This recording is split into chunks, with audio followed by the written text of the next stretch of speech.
अफ्रीकी घास के मैदानों में, जहां हवा लंबी घास में फुसफुसाती थी, एक शुतुरमुर्ग रहता था जिसका नाम ओथो था। वह बाकी जानवरों से अलग था, सिर्फ इसलिए नहीं कि वह सबसे बड़ा पक्षी था, बल्कि इसलिए कि वह उड़ नहीं सकता था। जब चीलें बादलों के ऊपर उड़ती थीं और गौरैया आकाश में नृत्य करती थीं, तब भी ओथो जमीन से बंधा रहता था।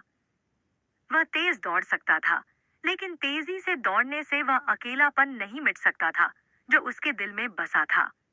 न तो उसके पास जेब्रा की तरह झुंड था, न जंगली कुत्तों की तरह कोई टोली, और न ही कोई झुंड जो उसे स्वीकार करता।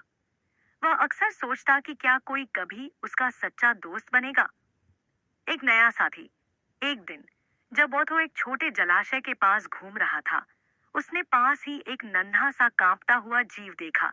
एक छोटा सा मीरकैट, सुरिकट, जो लगभग बेहोश पड़ा था। उसकी सांसें धीमी थीं, शरीर कमजोर और पतला। ओथो चिंतित होकर झुका और अपनी चोंच से उसे हल्के से छुआ। क्या तुम ठीक हो? उसने कोमल स्वर में पूछा। मीरकैट ने धीरे से अपनी आंखें खोली। उसने हिलने की कोशिश की, लेकिन फिर गिर पड़ा। पानी, वह फुसफुसाया। ओथो ने तुरंत अपना लंबा गला झुकाया और अपनी चोंच में पानी भरकर धीरे धीरे मीरकैट के मुंह में डाला। मीरकैट ने प्यास से गले को साफ किया और पानी पीने लगा। कुछ क्षण बाद उसने ओथो की ओर कृतज्ञता भरी आंखों से देखा। धन्यवाद, वह कमजोर स्वर में बोला। ओथो ने सिर झुका लिया। तुम्हारा परिवार कहाँ है? मीरकैट की आंखों में दर्द उभर आया। सब चले गए। आग ने सब कुछ निगल लिया। एक भारी खामोशी दोनों के बीच छा गई।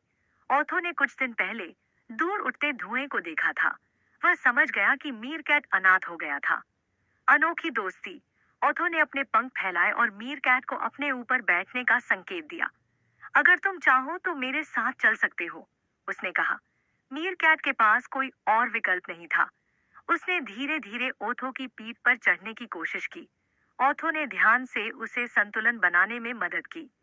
मेरा नाम टिम्मी है, मीरकैट ने धीरे से कहा। और मैं ओथो। अब तुम अकेले नहीं हो टिम्मी। इसके बाद ओथो और टिम्मी एक दूसरे के सबसे अच्छे दोस्त बन गए। ओथो के पास लंबी टांगें थीं, जिससे वह बहुत तेज दौड़ सकता था, और टिम्मी छोटा और चतुर था, जिससे वह किसी भी खतरे को पहले भांप सकता था। वे एक दूसरे की खूबियों को समझते और उनकी मदद से कठिनाइयों का सामना करते। जब भी ओथो उदास होता कि वह उड़ नहीं सकता, टिम्मी उसे याद दिलाता, तुम उड़ नहीं सकते, लेकिन तुम